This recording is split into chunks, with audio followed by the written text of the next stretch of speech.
bom dia para Deus.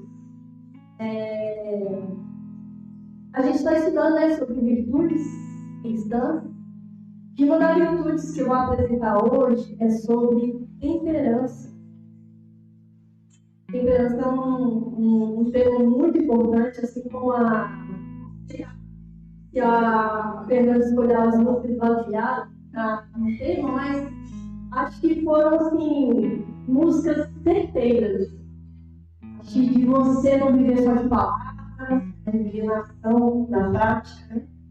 E só através dessas coisas que a gente realmente pode viver uma virtude cristã. É na prática. Não é só falar, porque é né? Você pode falar que eu amo o outro, no fundo do coração do Então, a temperança, ela possui dois sentidos.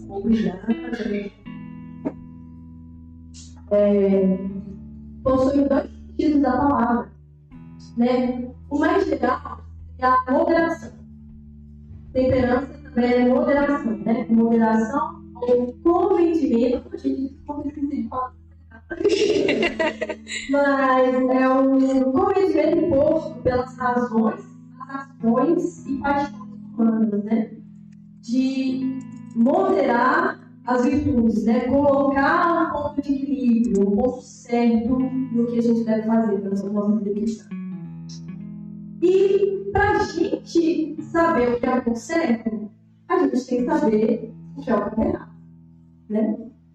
Então, muitas nossas, em si próprias, elas são boas. O fato de querer ajudar, o fato de querer algumas coisas, muitas vezes elas são boas. Mas quando elas perdem o equilíbrio, elas se tornam abusivas. Por exemplo, você pode amar uma pessoa, mas quando eles acertam esse, você vê muito de cara que a mulher que quer amar.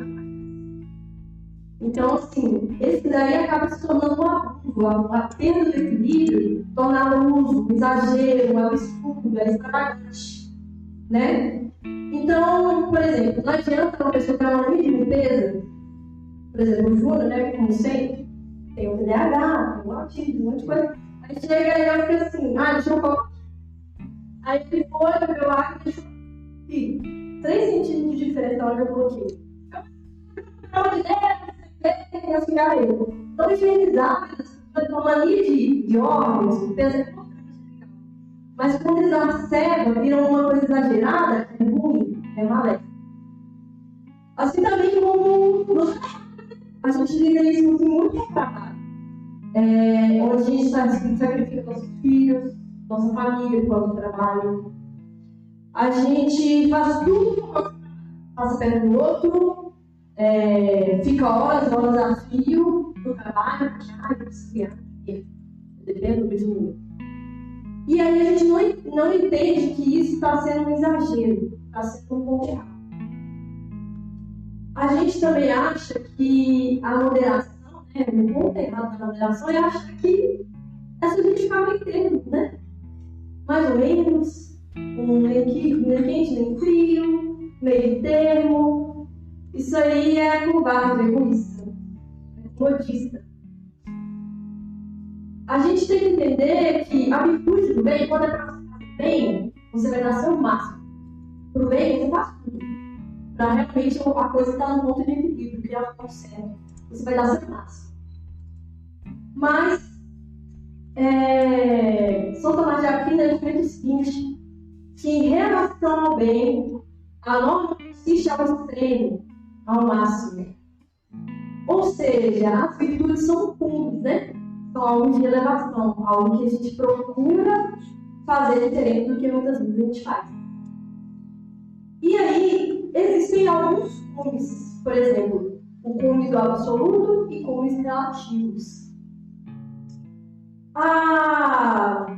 Do cume absoluto, não existe mais o cume, é absoluto. Porque quando você fala assim, não, é isso, é aquilo.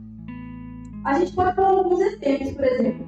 Você tem essas frases absurdas, né? Respeite a vida alheia, mais ou menos. Bota a perna no pedestre, tem um amor médio aos seus filhos? Não, isso não é muito. seja só bem responsável e bem honesto. Você precisa enxergar tudo mentira. E no amor a Deus, faça média. Não ame negar de todas as coisas. Então, Cristo nos ensinou uma coisa incrível, muito importante na palavra dele. Que amarás o teu Deus de todo o teu coração, de toda a tua alma, de todo o teu espírito e com todas as tuas forças. Deuteronômio 5 e Marcos 12, 29. Ele fala sobre o povo, que a gente é a nossa palavra sobre isso, se entregar. Você só entrega uma coisa que você sabe, porque você está se entregando, sabe? O que é? Você sabe que você está entregando tudo, tudo que você é. E então a gente entrega o nosso extremo, o nosso máximo para Deus. Não o meio inteiro. Jesus também disse que a gente tem que ser perfeitos, assim como o Pai Celestial é perfeito. Mateus 5,49. Gente, às vezes a gente pensa, nossa, é impossível ser perfeito. É impossível. Mas o fato de ser impossível muitas vezes, Deus chama a gente a ser perfeito como Ele é. Jesus não pecou, mas Ele chama a gente a não pecar. Então, para a gente estar tão bem, a gente precisa ir além. Para amar, a gente precisa pagar além. No caso dos cumes relativos, que seria um outro cume, a palavra relativo, ela fica entre excesso e defeito. Por exemplo, não existe um todos existe mais ou menos. O relativo é entre os dois, entre o excesso e o defeito. Vou dar alguns exemplos, né? Na questão do seu esforço, da dedicação para fazer coisa, o ponto certo para você fazer, para você ver que você está bem, é entre os extremos de preguiça, de não querer fazer nada, ou do ativismo desordenado, que quer fazer tudo e não deixa nada. E a mesma coisa na humildade também, né? O ponto certo da humildade é quando você está entre o orgulho e entre o rebaixamento falso, né? Os outros assim, nossa, isso que nem maravilhoso, você fez isso não assim. Volta a pergunta. Mas os outros assim, não. Tá vendo? Então é a falsa humildade também. Então a gente tem que ser, Deus nos chama a ser bons moderadores. Harmonizar e moderar de forma correta cada que possuir do que somos. Analisando um pouquinho mais a profundidade do que seria a palavra de graça, né? Ela é a amarração de todas as virtudes, né? Foi feito falar de justiça, foi falado sobre e ela também capaz.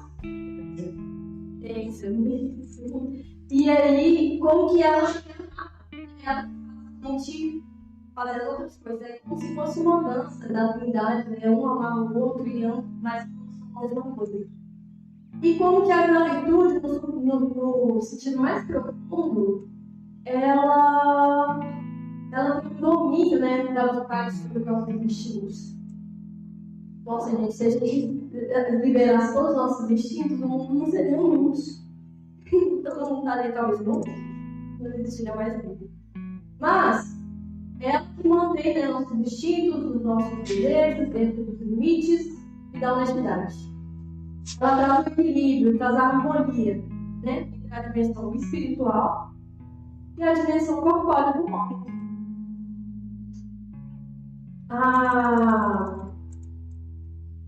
As tendências, né, que a Federal faz, que é recordar as tendências da nossa natureza, da nossa natureza, ela que equilibra essas tendências.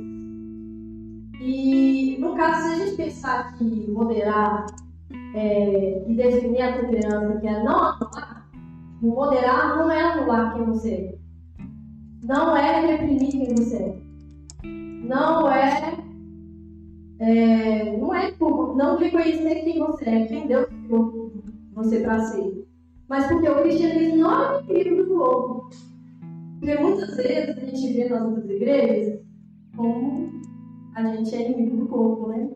A gente não pode ter prazer, a gente não pode viver coisas alegres, a gente tem que ser esconder na caixinha, não deve no fundo, não sabe nada. E aí a gente vai viver a verdadeira liberdade em Cristo. Mas não, Cristo, ele não é inimigo nem do corpo e nem do prazer. Deus que assumiu o corpo. Se ele fosse inimigo, nós assumimos o corpo, depois nós assumimos na terra, né? E também o primeiro milagre de Jesus foi de transformar o vinho. Ele quis trazer alegria para aquele ambiente de casamento. Então muita gente fala assim, não, transformou isso de uva. Não, foi em vinho, para deixar alegre. O de uva não deixa alegre. Agora vinho, você fica alegre. Eu nem sei se ele E Santo Tomás de Aquino, ele falava o seguinte: o pecado da insensibilidade, que é rejeitar o prazer a ponto de abandonar as coisas que são necessárias à conservação da natureza. Por exemplo, ele até dizia: se alguém se abstivesse do vinho de tal maneira que isso prejudicasse a natureza, não estaria livre de culpa, como muitos evangélicos têm. Ah, não vou beber nada. Ele ia sorrindo culpa. E o sinal é ele está se reprimindo o tempo todo e é culpado, e se sente culpado mesmo com beber. Então, se a gente diz que a matéria e o corpo são má, né? Isso é uma heresia, não é uma coisa de Deus. É um maniqueísmo, ela é anticristã. Porque Deus veio para trazer essa liberdade para a gente. E foi Deus que criou o corpo, que criou o prazer, que criou tudo. Então não foi a gente que criou algumas coisas e ele criou outras, né? Então isso é um dom de Deus. É necessário para mantermos esse equilíbrio, a fim de que nem abusos, nem derribações e nem as loucuras desordenem e estragam os corpos. E na vida virtuosa, para ter uma vida em ordem, a gente precisa ser guiado por algumas coisas, né? O pecado foi uma de nós. Então, quando Deus criou o homem, ele criou tudo perfeito e tal, e o pecado foi uma desordem que corrompeu isso tudo. Que é a falta de harmonia com Deus, com a verdade e com o bem. Então, a gente pode analisar alguns caminhos, que é o quê? Usar o que existe para o bem como instrumento para o mal. Gente, é errado comer? Se alimentar? É errado beber? Não. Então, muitas vezes, a gente usa coisas que são para o bem como instrumento para o mal. Mas, uma pessoa que usa a bebida, vou lá encher a cara e vou sair com meus amigos dirigir. Aí você atropela alguém, mata alguém, tira às vezes a própria vida que bate o carro. Isso é uma forma de usar algo que é bom, como se a bebida, o alimento, tudo é uma forma de instrumento maligno, né? Então, a gente também vê muitas pessoas que estão na rua, que bebem pra caramba, não sabem o que fez no outro dia, que estão jogados aí. Então, a gente está são usados para instrumentos malignos. 2. É transformar o que existe para servir em tirano e escraviza. O livro, o sexo, a bebida, tudo foi criado para servir a bebida para a gente beber. O sexo é uma coisa sacramental para a gente, um meio de serviço para a gente. Só que essas coisas, quando elas se tornam vícios, se tornam extremos, elas saem do foco, elas viram obsessões. Então, ao invés da gente delas servir, a gente serve elas. Você vê muita gente. Eu sou viciada em pornografia, eu não consigo viver sem. Eu sou viciada em bebida, eu não consigo viver sem. As pessoas estão apaixonadas. Então, geralmente as pessoas que são viciadas, elas se dizem livres. Eu sou livre. Eu sou muito livre, eu faço o que eu quiser. Mas uma coisa que até uma época que eu conversava com o Júlio, que geralmente não tem essa coisa, né? O pecado, não pecado, eu sou livre porque eu não posso beber, é pecado e tal. E o outro, eu sou livre, posso beber, tanto que eu quiser. Mas, na verdade, no final das contas, ambos são resolvidos. Ambos. Porque a pessoa não deixa de fazer aquilo porque ela não consegue parar de fazer. Ela está presa. Ela não consegue escolher não fazer. Então, Cristo trouxe verdadeiramente uma liberdade da gente escolher, poder dar isso. Assim como Nazaré falou, a gente, tipo assim, ele não pega você tentando, você vai se entregar para mim. Não, isso aí seria um abuso, ele seria uma pessoa dominante. Mas ele escolhe fazer você escolher se você adorar ele ou não. Então a gente tem poder de escolha. No cristianismo não tem poder de escolha. Por exemplo, você pode escolher beber, não beber, no meio de várias pessoas bêbadas, ou você pode beber de forma saudável uma festa legal. Então é isso. Acho que Deus dá essa liberdade, esse livre-arbítrio para nós. E a terceira é tornar os meios sem fim. Tornar o meio sem fim é tipo assim, a pessoa não come, ela, em vez de só comer, não, ela vive para comer. Eu só vivo para comer, é isso. E assim também como a gente faz no sexo, né? Acaba que muitos transformam o sexo sem amor, sem fidelidade, sem regra para a vida fiel, justa, que Deus chamou a gente para fazer. Então a liderança é o domínio próprio. É uma palavra difícil, né? Domínio próprio. Muitas vezes a gente não consegue ter domínio sobre nossas ações e nossos desejos, muitas vezes. E ele só é conquistado no amor a alguém.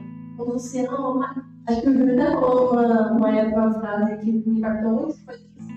Não é pensar no pecado, gente. Pense em amar a Deus e todas as coisas. Depois,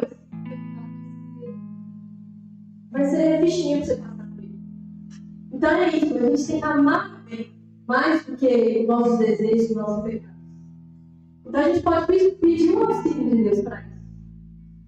E a liderança torna o homem livre, liberto das coisas que não tem valor. Muitas vezes ela tem valor no começo, né?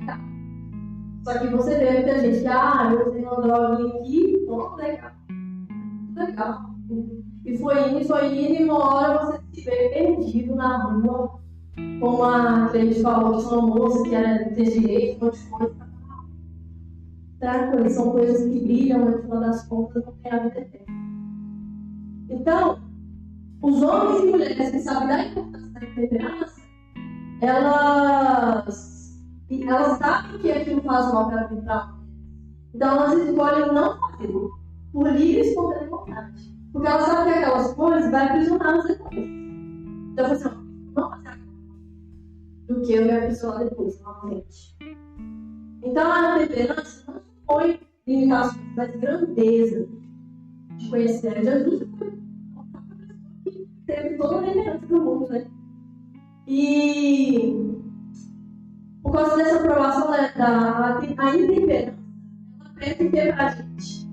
Ela pede que a gente tenha um coração abdicado de nós mesmos, de amar o primeiro, que lhe faça soar os ouvidos um próprio livro de chocado de lá, em vez de uma verdadeira busca tocada por Deus.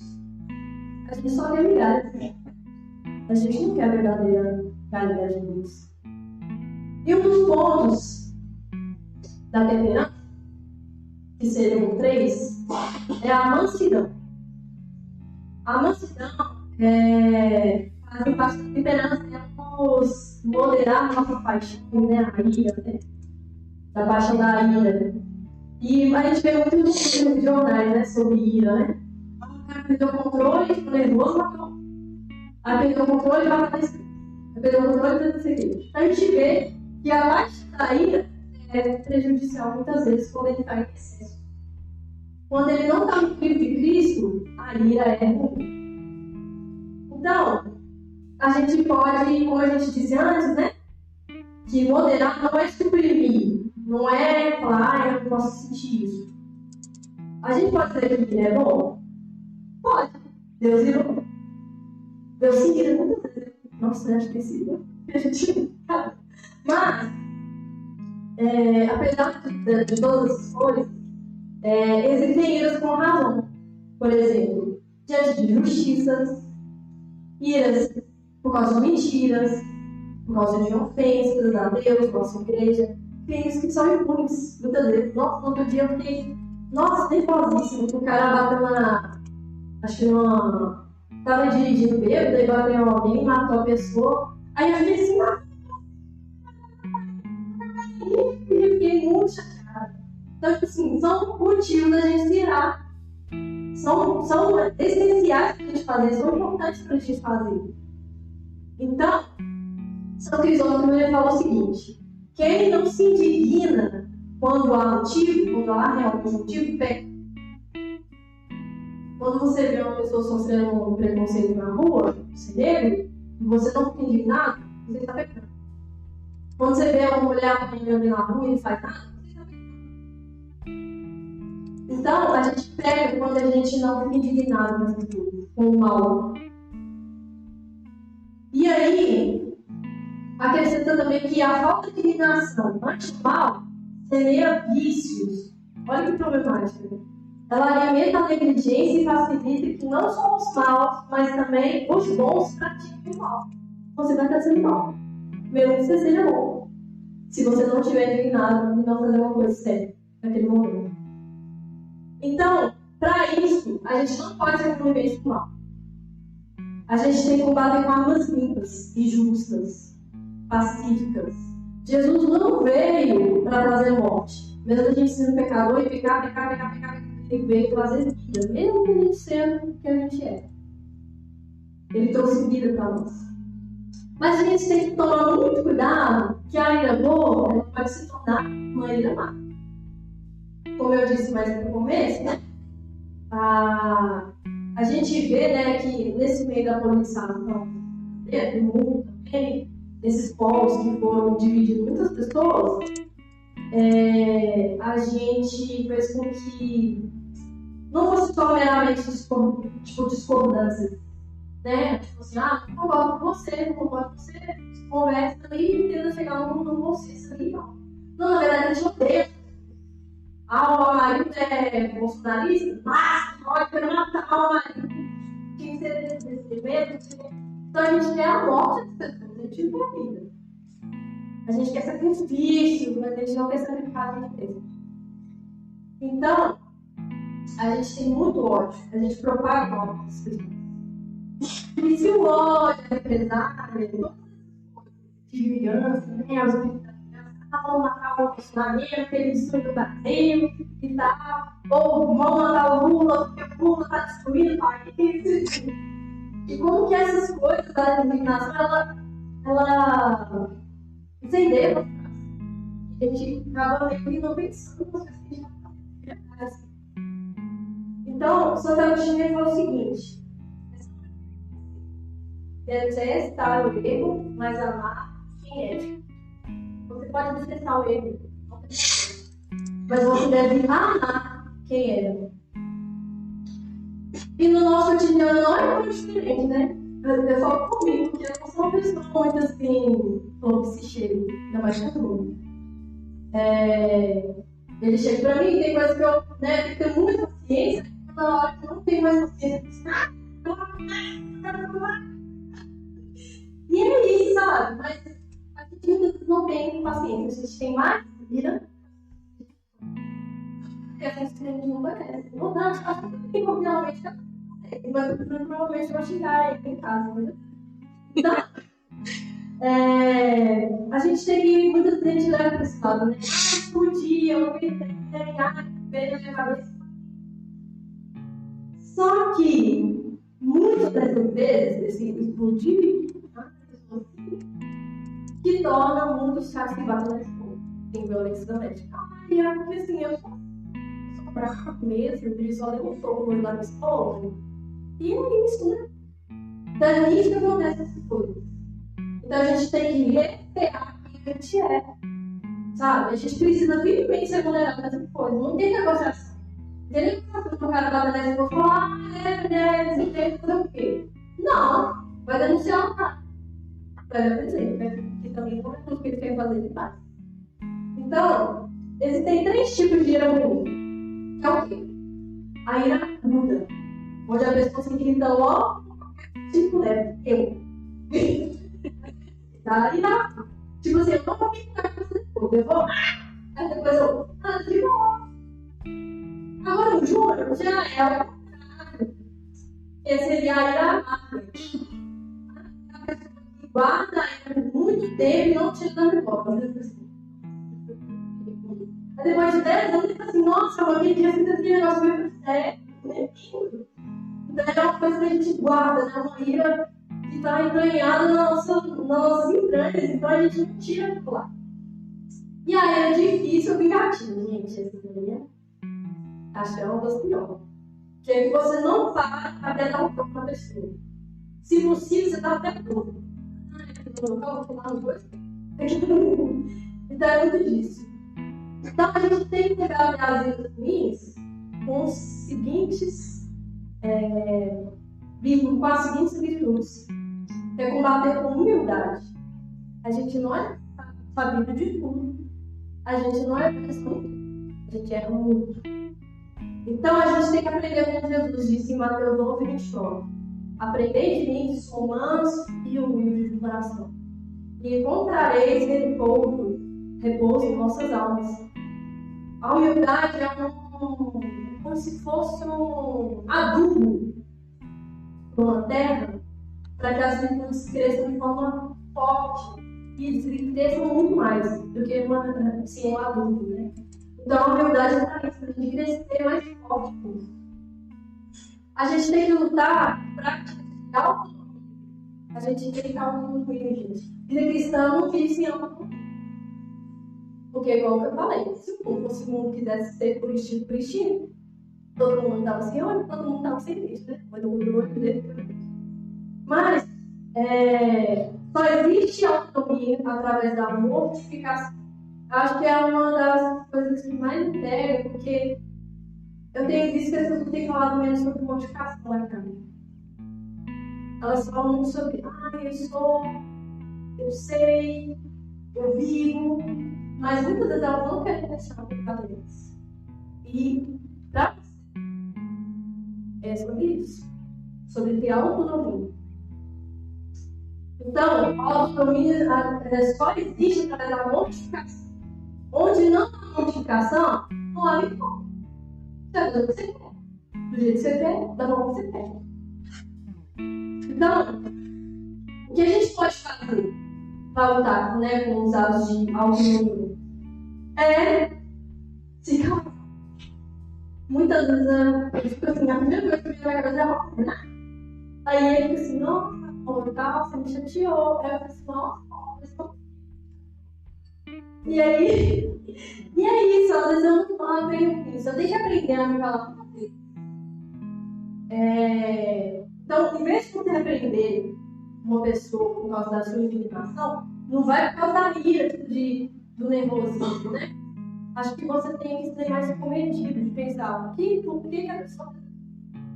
Aí você é humilde antes, e depois você pensa. Realmente, eu não estou falando disso, qualquer coisa que eu não sei. Eu tenho que saber o que aconteceu. Então, a gente tem que estar só para resolver os problemas. A gente tem que estar só para tomar as melhores atitudes. Pedir a Deus para como você deve proceder. A gente busca o conhecimento em várias coisas, mas a gente não busca como a gente deve proceder em diversas coisas. Exercitar não dizer palavras aceitáveis e não palavras que ferem, que eu muitas vezes faço. Essas palavras são para mas e também as coisas que são difíceis da gente escutar, né? Ter um sorriso amável, ser amável para quem te incomoda é difícil. Então as pessoas não querem. Nossa, esse cara fala demais, não vai dar, não tá foto. E eu juro, muitas vezes é isso. Eu tô lá fora e chega uma pessoa em situação de rua, eu escuto e dá. Então, vai demorar demais, eu penso, nossa, eu tentei ajudar. Aí o Júlio fica assim, você tem isso que eu falo com o cara,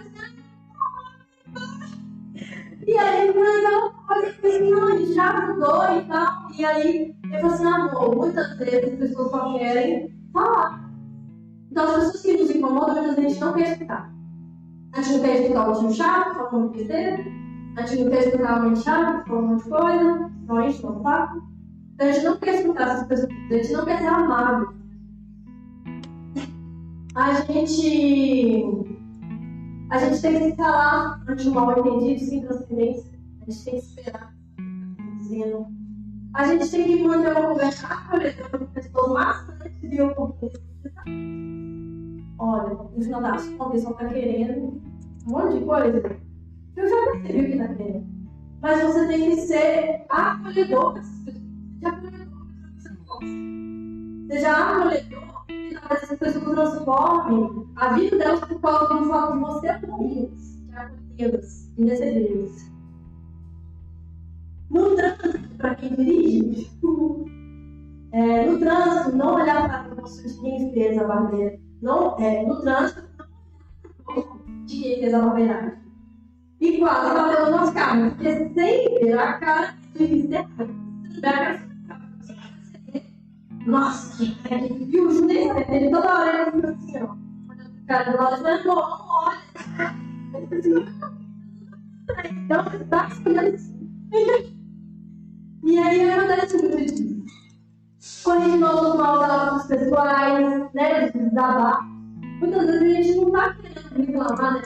Da reclamação, do protesto. Muitas vezes a gente não está querendo fazer isso de forma correta. A gente só quer reclamar. Mas que falou no domingo passado sobre difamação, de calúnia e tudo mais. Não quer uma solução para o problema. Só quer caluniar, só quer falar mal dele. Eu quero. O outro para ninguém acreditar mais nessa pessoa. Isso está errado. Esses são maus hábitos. E a gente nunca pode esquecer que ter raça não é motivo para ficar com raiva de ninguém. Por quê? Grava essa ideia muito séria, gente. Grava essa verdade. Nunca foi ao céu, ninguém foi ao céu para acreditar. Eu queria de Jesus, vou para o céu. Ninguém foi. É pior, não dá. Então, assim, mas pelo contrário, sabe? Pelo contrário, ter compreendido, perdoado, corrigido de modo certo e ter ajudado muito, aí sim você vai precisar.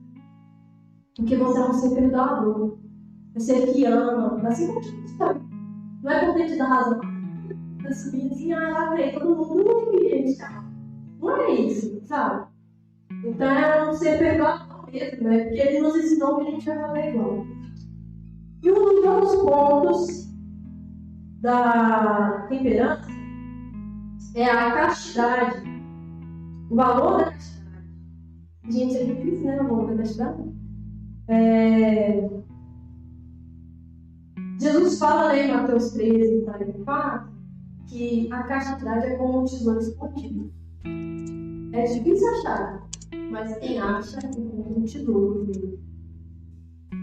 E o amor verdadeiro cristão muitas vezes é confundido pelas interferências da vida e pela visão de você tem da vida do povo, né? E aí, para a gente entender um pouquinho melhor da visão cristã da castidade, ela significa a integração correta da sexualidade na pessoa, trazendo unidade interior do homem em seu ser corporal e espiritual. A gente não é só espírito, a gente é os dois. E aí, a sexualidade torna realmente verdadeiramente torna pessoal e verdadeiramente humana quando é integrada na relação de pessoa para pessoa, na doação muito integral e temporalmente ilimitada de homem e mulher. João Paulo II, ele falou o seguinte, uma das coisas muito importantes que ele diz. O ser humano, enquanto imagem de Deus, é criado para amar. Criando a sua imagem, Deus escreve na unidade do homem e da mulher a vocação. Não é só homem e mulher. A vocação. E assim a capacidade e a responsabilidade do amor e da comunhão. A pessoa é, portanto, capaz de um tipo de amor superior deficiências, que vê só objetos com que satisfazer as próprias os próprios apetites. Mas o amor à amizade, que dá um lugar, que é capaz de reconhecer e amar as pessoas por si. Amá-las por elas são. Não porque fala uma coisa que toca comigo. Porque se fosse, de acordo com a minha avó, eu morri, né? Eu ganhava quase R$100.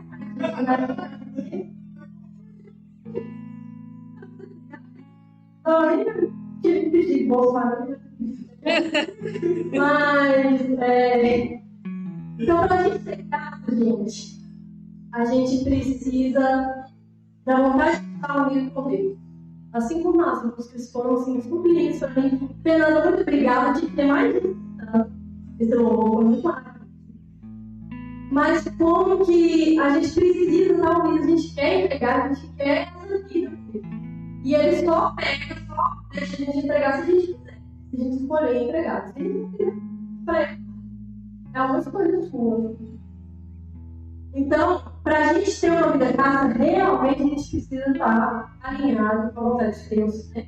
A gente tem que submeter nossas paixões e a razão para as atitudes da vida. Você já viu apaixonada, gente? Nossa, a gente é muito pior quando a gente está apaixonado. Eu falo de mim, porque assim, você vai lá no computador junto, tipo, você não pensa, olha, eu tenho que gastar tanto e tanto. Não, você só vai lá no computador junto, porque você apaixonado na pessoa. A pessoa ganha brincadeira, gente. A pessoa ganha. Nem você precisa fazer muitas vezes, uma paixão fazem isso, faz alguma coisa.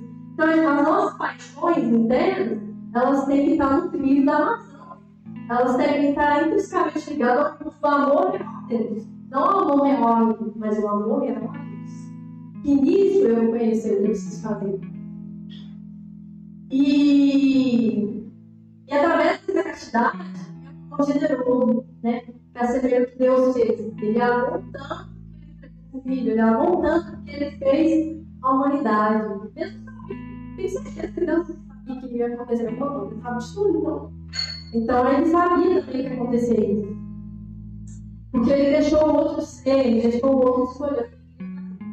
Então, por amar, ele deixa o outro fazer o que ele quer. E no amor matrimonial, ele é manifestado na prática.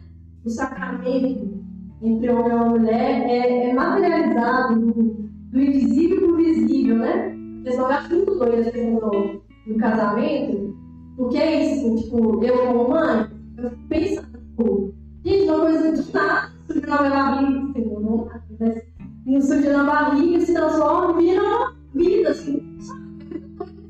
Igual quando era pequeno, eu ficava pensando na TV, assim, gente, TV saiu aqui tanto de imagem, como isso, tal, para aqui para pensar como que eles faziam. E eu fico pensando nisso também, o sacramento, o amor matrimonial, é o sacramento de Deus. É a dança da Trindade, o amor que eles têm entre eles, fizeram surgir, né, assim, vamos levar para o nosso filho para salvar eles. E é a mesma coisa com a mulher. É um amor de crescimento, é um amor de união, é um amor de amadurecimento. E isso pode gerar outras vidas. E o cume maior, né? Aí, essa parte.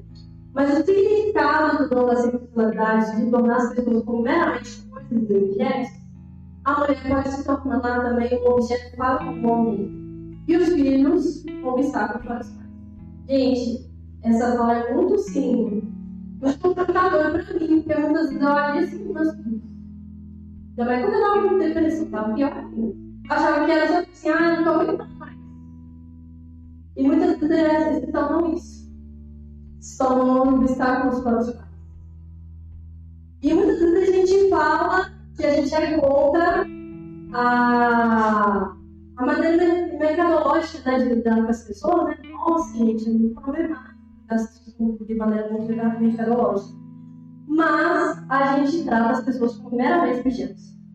Infelizmente, essa é a verdade. A gente trata os outros como objetos. A gente descarta. A gente não carrega os nossos carros, a gente não respeita as responsabilidades, a gente não quer acolher as suas histórias. A gente só vê o que tem o outro a me oferecer. Será que o marido tem algo para me oferecer? Se ele não tiver algo para me oferecer, marido, da sinceridade não vale de nada.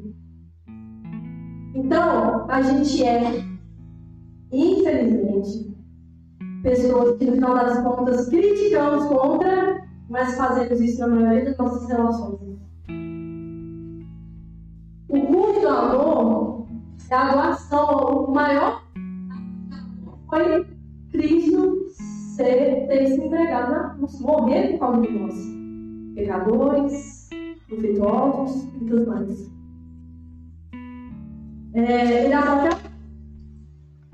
Ele mostrou que o caminho que devemos seguir é esse, de imitar esse amor, sabe? Por amor a Deus, por amor ao reino de Deus, que o mundo materialista não consegue entender. Você acha que meu pai não consegue entender o daqui? Não. Tipo assim, eu tenho duas faculdades. Você acha que ele entende o fato de eu não estar trabalhando na filho? Não. Ele acha que é besteira estar na igreja? Acha, muito. Não acho pouco. Por exemplo, eu fui sair na hora que estava vindo pra cá. Aí eu fiquei muito sem graça, mas eu entendo meu pai, meu homem. Apesar das coisas que às vezes não entendo. Então, a gente tem que entender que a entrega total ao serviço de Deus e do próximo é celibatária. A gente tem que se entregar. Como o São Bernardo ele disse, a linguagem do amor para quem não ama é como uma linguagem estrangeira. É mesmo falar,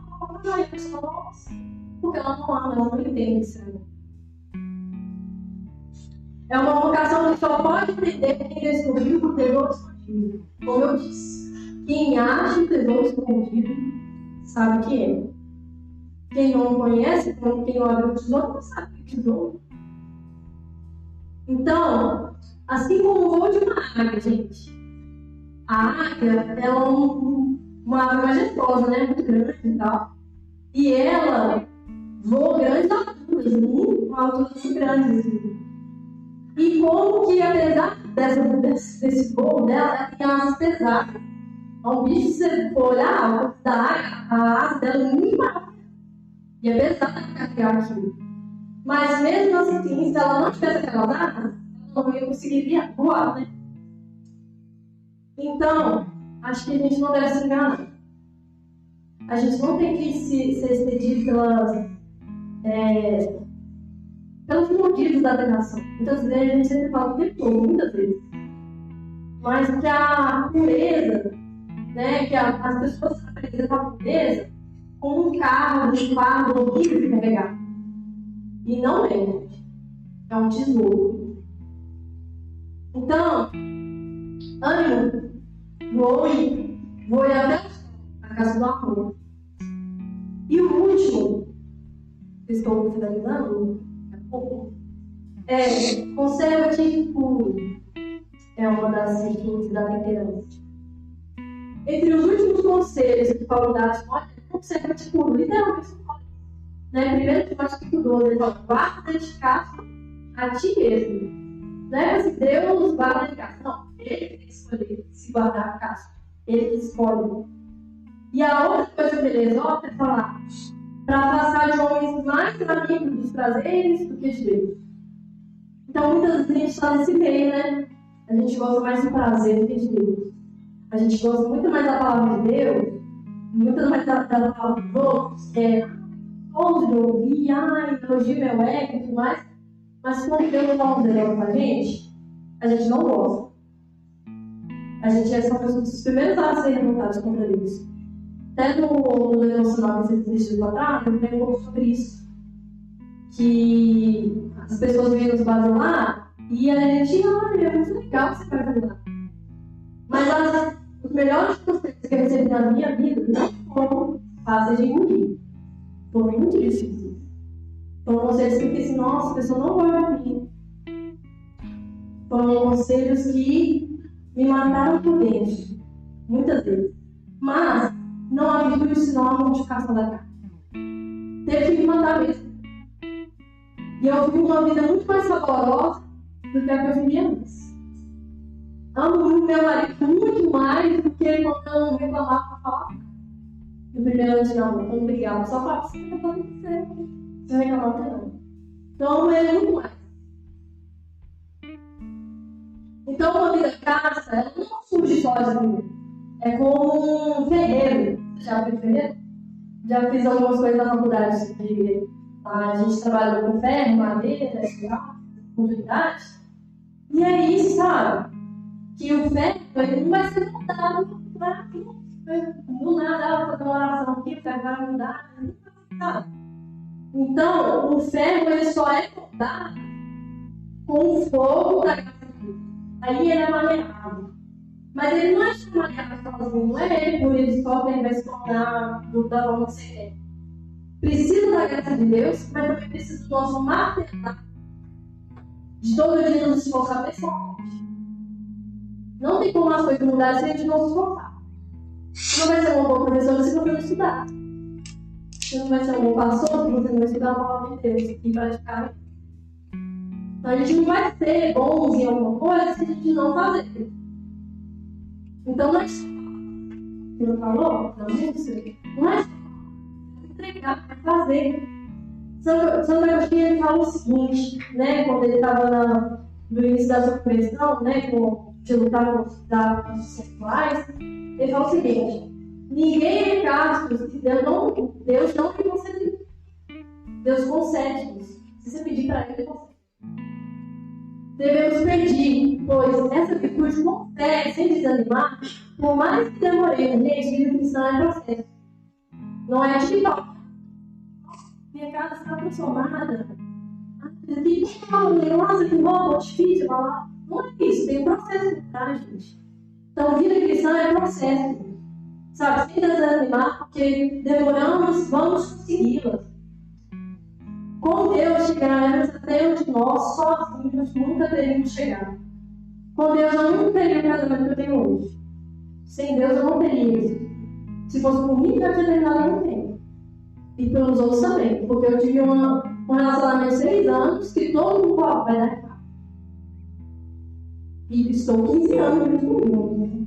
Glória a Deus. Então é isso, sabe? Eu amo isso. Eu amo que, graças a Deus, esse meu amigo. Eu acho que muitas das histórias dele é sempre. Eu queria. Igual outro dia eu estava falando com o Júlio, eu estava estudando marketing, negócio de trabalho com o pai. Aí eu tô assim, não, tá, não funciona. Aí eu tô assim, não, gente, isso tem que aparecer, ele tem que passar perto do outro. Aí eu tinha assim, ué, mas nossa, parece que tem que passar perto do outro. Bom, então não mexe com isso, né? Eu poderia ganhar um dinheiro? Poderia. Mas eu prefiro não. Porque é melhor a gente entregar a nossa vida do que perder uma frente. Então, uma coisa muito legal que eu achei do sermão sobre a oração, né? E a gente precisa confessar frequentemente. A gente precisa da comunhão, que ali se a gente cresce, a gente usou na chatice do Maria, que eu muitas vezes cresço. Eu na chatice do Ju, muitas vezes eu cresço. Não é na minha chatice que o Ju cresce. Então é muito difícil, né? E um outro ponto que a gente geralmente a gente não faz é fugir do mal. Sabia que é valente você fugir do mal? É uma demonstração de valentia? Porque a gente acha que não. Acho que eu vim para brigar comigo, eu sei que o cara é 1000 vezes mais alto que eu, mas ele vai me usar lá, eu vou dar um soco nele e ele vai desmaiar. Não. Então a gente tem que saber o que a gente está fazendo. Se a gente é fraco, pode. Se você é forte, aí você tem que fugir também. Porque se é algo que te leva para o mal, não passa por ele. Então, São José Maria ele falou o seguinte: não tenhas a covardia de ser valente. Pode. Mateus 5,29, das hiperbólicas pedagógicas que já falava muitas vezes, né? Ela possui um profundo significado. Se teu olhar for para ti ocasião de pecado, arranque fora. Jesus disse isso, gente, não foi qualquer pessoa, foi Jesus que disse. Eu tenho certeza que ele era com muita coisa dele. Você acha que onde a gente vai continuar morrer? É lógico. Se for olhar mundanamente, é lógico. Por que ele vai morrer? E a gente vai continuar fazendo morrer. Pra ele, é lógico. Mas por amor, ele pode. Por amor, ele faz as coisas. Se tua mão para te orientar de pecado, corte a fora. É melhor você não acreditar no reino de Deus sem o meio, sem a pessoa que é for, do que viver esse mal. Do que viver a vida eterna. E aí, para a gente bater nessas coisas, a gente tem que ter a mortificação. A mortificação possui uma das coisas, que é a mortificação da curiosidade.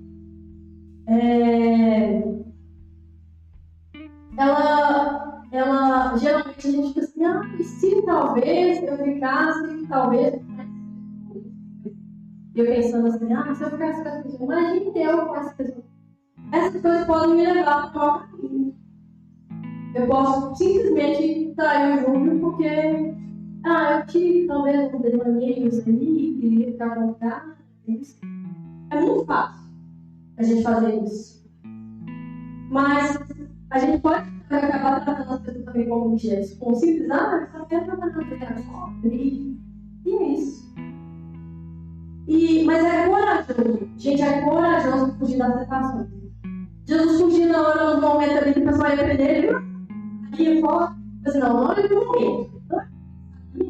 Então é isso, tem os momentos. Então, fuja das tentações. Porque a pessoa que guarda os olhos, guarda as palavras, ela diz não é grande. Porque está decidido a dizer sim a um ideal de amor muito maior que deve fazer nada.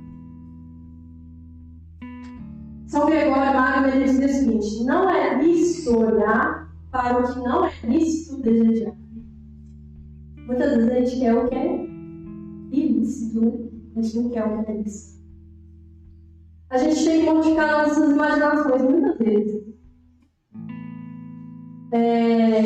Isso faz a gente ficar em tentação. Eu lembro que quando eu estava na faculdade, era muito assim. Namorado de um e tal, aí a gente vai brigar porque ficava junto. E aí, e era nessa época que eu ficava assim, mas e se eu imaginar ficar com outra pessoa? Jesus já falava, gente, se você olha para uma mulher de maneira pura, você já está entendendo. É porque era para falar que a gente é muito pecador, gente. A gente não consegue ficar no nome de Deus. Assim como o Júlio também falou, numa época da quaresma, foi muito bom, que a gente teve sobre questão da comida, fazer jejum de comida, de coisas. A gente também tem que mortificar a nossa gula. A gente na quaresma viu que eu vi algumas pessoas começando nossa, foi muito difícil a quaresma para mim, porque, por exemplo, para mim também foi difícil ficar na comida dos meninos, de dorama, de tal. Foi difícil para mim. Mas como, tipo assim, como que muita gente acaba falando, nossa, tipo assim, não sei, parece que eu não sei viver sem aquele negócio. E é isso. São ídolos que tomam a gente. Aí ele falou uma coisa muito legal, que ele falou, da questão de jejum, ele falou, nosso estômago é como uma criança animada. Se não consegue o que quer, ela esbraveja e tudo mais. Então, muitas vezes a gente é criança animada. A gente sai da nossa razão e a gente... E aí a gente é como as crianças animadas. A gente fica com almas insensibilizadas. A gente só quer o que a gente quer fazer. A gente não tem sensibilidade de escutar isso. A gente faz com que a dimensão corpórea a parte espiritual. Muitas vezes a espiritual vai estar afastada também dos questões carnais. Preste atenção que a idolatria do prazer material, em vez de exercer forte também. Fuja. Melhor do que perder sua alma. E por último, confie em Deus, em Cristo. Ele é um irmão mais velho. Você já também pensar um irmão mais velho? Ele é um irmão mais velho, que é aquele lá que escuta suas dificuldades, que, como a gente disse antes, que tem moderação, não vai exprimir quem eu sou.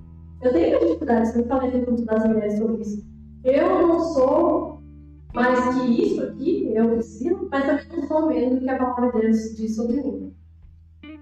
Então, a gente vai ter nossas dificuldades. A gente tem que falar com eles, acho que a música está falando sobre isso, né? Sobre entregar as virtudes e os defeitos, né? Então é isso também. A gente entrega para Jesus tudo. Deus, eu sou pecador mesmo, faço só um monte de coisa errada e eu preciso de ti. Então, ele pode ajudar a gente a vencer as tentações da vida. E quero concluir que Deus nos chama que sejamos bons regentes, como um grande marido, que coloca as pequenas coisas no momento certo, a nota certa, como certo. Sem tolerar, por exemplo, as navegações na internet em vez da oração. Gente, eu vou ser a primeira. Muitas vezes eu pensei, estou sem tempo. Vai ficar 1 hora no celular, meia hora no celular. E ficava lá. Nossa, que legal, que legal, agora eu vou legal. Então, assim, é muito isso. A gente fala que está sem tempo, mas a gente não põe como prioridade. É uma... Que o trabalho é dar carinho e dedicação à família. Que suas tarefas são mais importantes de estar na comunhão do que seus irmãos até. A gente prioriza muito mais o trabalho de faculdade, ele poderia ter feito. E eu vou cumprir que eu deixava as coisas para fazer na hora, de fora, pra gente deixar no domingo, porque, né, tem muitas coisas para fazer. Gente, a comunhão aqui é importante, não é negociação, não. É um dia do Senhor, não é um dia negociável, é importante para a sua fé, para o seu crescimento. E, de fato, só seremos livres dessas falsas liberdades que são impostas por ele se elas forem mortas na cruz de Cristo. Elas foram mortas na cruz de Cristo, mas elas só vão ser mortas se Jesus, se você entregar os pés de Jesus, para ele pegar todas aquelas dúvidas, paixões que você tem. Se tivermos dependência do domínio próprio sobre o que fazemos diante dele, façamos com profundidade, com entrega o que Deus nos chama. Tenhamos a capacidade imensa de nos entregar, de nos dedicar ao que é terreno, que possui a sua pureza, que possui a sua bebê, que é importante, que Deus criou, em algo bom e verdadeiro. Mas que as palavras da verdade, as palavras da vida, a gente é negociante. A gente é medíocre. A gente engana nós mesmos. Que não vivamos como se fosse o último dia, né? A pedida, né? Que não viva como o último dia. Que não sabe a quem servimos. Nós servemos Deus. Muito maior do que qualquer coisa. Mas que vivamos por aqui e agora de Deus. Ele é tudo. E tudo nos deu. Tudo nos entregou, tudo sofreu, tudo viveu, para que possamos viver uma vida verdadeira. Ele é tudo. Vê tudo, sente tudo. Ele nos olha do alto, da proximidade. Ele se fez e se faz. Só seremos verdadeiros cristãos, semelhantes à imagem de Jesus, se fizermos igual a ele. Ele se mortificou, pois assim como ele seria livre, só da mortificação sobre seria livre, de todas as amarras que nos prendem e você pode ser percebido, sendo moderado nas coisas que ele fazia e dizia. Sejamos iguais a ele. Ele nos chamou a 33. Amém.